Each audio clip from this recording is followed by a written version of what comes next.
Hello, in this video I'm going to talk about one of the strongest passives in the game for DPS and for group trials, and that is from the Nightblade Assassination skill line, and the passive is called the Hemorrhage passive. Now why is this so powerful? For one, it gives you, as your DPS player, a truly passive, well, not quite truly passive, a passive 10% critical damage as long as you have an assassin ability skill slotted. You don't have to cast it, you don't have to be in combat, you don't have to have any other condition happen. You just get the 10% critical damage passively granted as long as you have at least one skill slotted. Now, this could be debatable to some people, but I'm going to debunk that and prove exactly what I'm talking about is true. There's a separation in how this is uh, displayed on the screen. You get a complete statement of increases your critical damage by 10%, period. Then there's a paragraph separation here. Then the second portion of this is dealing critical damage grants you and your group minor savagery, increasing your weapon critical rating by 1,314 for 20 seconds. That equates to everybody in your group getting an increase critical chance of 6%. So that is the only condition on this passive that can drop off, as if you do not do critical damage. So how can I prove that this is a truly passive 10% critical damage? Well, I've got this written up in my mail, as I like to do. You get 2% critical damage per armor piece of medium armor.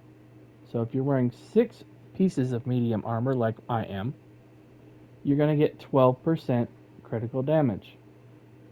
In addition to this, the Adric Spear line from the Templar has a critical damage passive that is just like the Hemorrhage passive, only it gives you 12% instead of the 10. And then I get minor force from the Velothi at all times. And then Hemorrhage is what we just talked about. So this is a total of 44% critical damage. Now what's missing from this, and I'll type that in right now, is I have Fighting Finesse slotted. There. So if you add all of this up, it's going to add up to 52%. Because there's 12 plus 12 is 24, plus another 10 is 34, plus another 10 is 44, and then there's 8 more percent on top of that is 52%. So this is truly passive. It does not drop off. This sticks on your character at all times like this, and this setup is why DPS damage is so strong in this patch right now with the subclassing.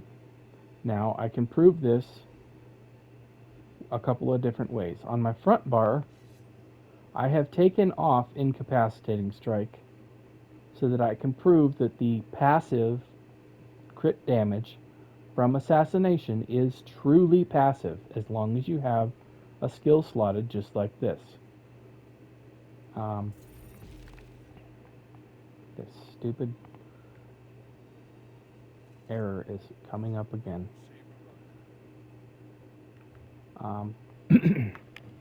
But I'm going to roll with it how it is anyway. I really hope they fix this. I don't know if anybody else is encountering this, but it is not loading the skill lines here properly.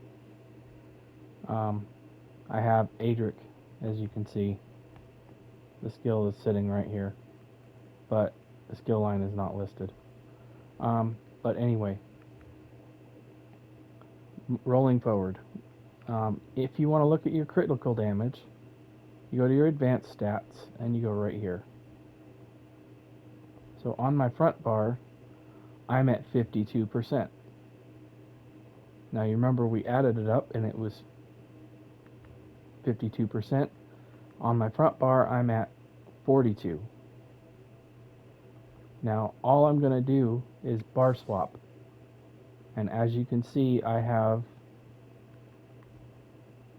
Relentless Focus on here that's going to activate that Hemorrhage passive for my character.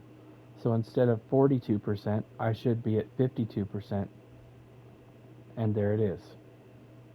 So just really quickly, bar swap. There's 42 on my front bar with no assassination skill slotted.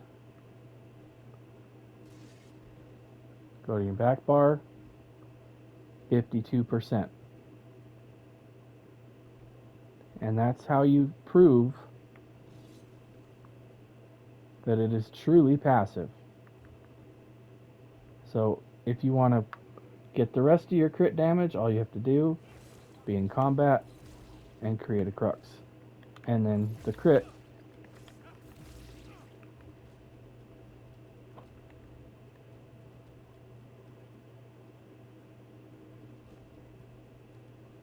as you can see, I don't have minor savagery here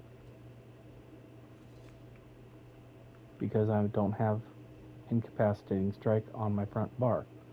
So if I put this back on my front bar, all of a sudden I now have 52% on my front bar. And then when I crit, now I have minor savagery. And I also have crux.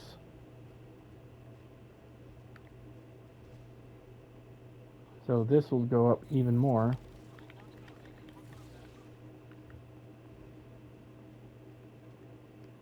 There, 64%, which is essentially 124.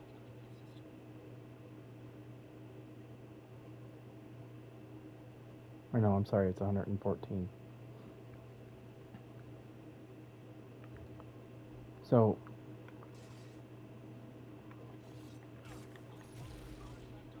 as long as you have 114 like that, then the only thing your main tank needs to bring is Loosen Echoes, and then you'll be at critical damage cap. But this is going to be my video. I'm done with this video. Just wanted to talk about the passive, the Hemorrhage passive, and how the critical damage is actually truly passive. You do not have to critically strike for that portion to be activated. That's why they have this separated like that. Keep an eye on that if you see the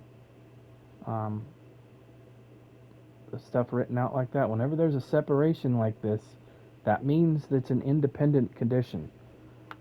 So keep an eye on that. If you see other stuff like that, that's what that means. Thanks for watching this video. I'll do some more videos when I can, or if I think of something to cover. Check out my channel. If you go to my YouTube channel and you go down into my created playlists, I have all of my content separated there by subject.